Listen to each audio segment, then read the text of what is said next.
Internautes et abonnés de Flash Info TV Africa, bonjour. Merci de prendre le rendez-vous de ce dernier numéro de la revue de presse pour le compte du mois d'août. Le matinal nous apprend que l'opération d'enregistrement lancée récemment invitant les populations à faire enregistrer à nouveau les données liées à leur patrimoine foncier pour une actualisation des données a été suspendue. Pour Nassiara, Atrokpo s'est ressaisi face à la contestation. Pour le journal, c'est une volte-face de Luc Atrokpo dans cette histoire d'actualisation du fichier foncier. Matin Libre nous amène dans le domaine de l'éducation et informe que 963 candidats planchent à partir de demain pour la phase écrite de l'examen de licence professionnelle. Éduc Action nous fait le point du concours d'entrée dans les lycées techniques qui s'est déroulé hier.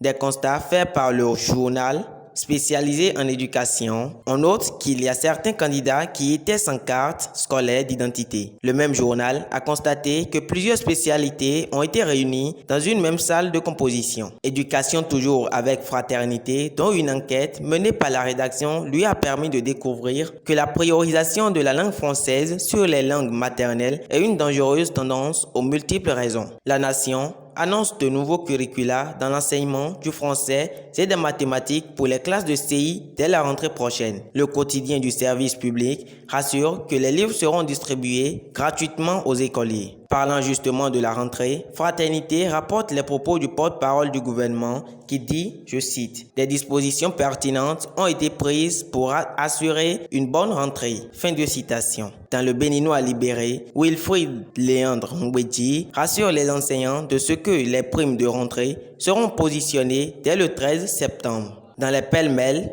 Matin Libre annonce des lâchers d'eau au niveau de la retenue à Nangbetor. Le journal de Batito prévient qu'on pourrait assister à une montée des eaux du Mono. En sport, le pays émergent nous informe que les écureuils du Bénin affrontent les barrières de Madagascar jeudi. Avant cela, détaille le quotidien, ils ont eu une séance d'entraînement hier. Et détail pour détail, la Nation nous apprend que Michel Dussuet est contraint de faire sans Jodel Dossou et Cécile d'Almeida. Les deux devraient subir des tests pour une idée au sujet de leur état de santé. Palabre au quotidien informe que des présumés malfrats ont été abattus hier par la police. L'information est confirmée par plusieurs autres quotidiens.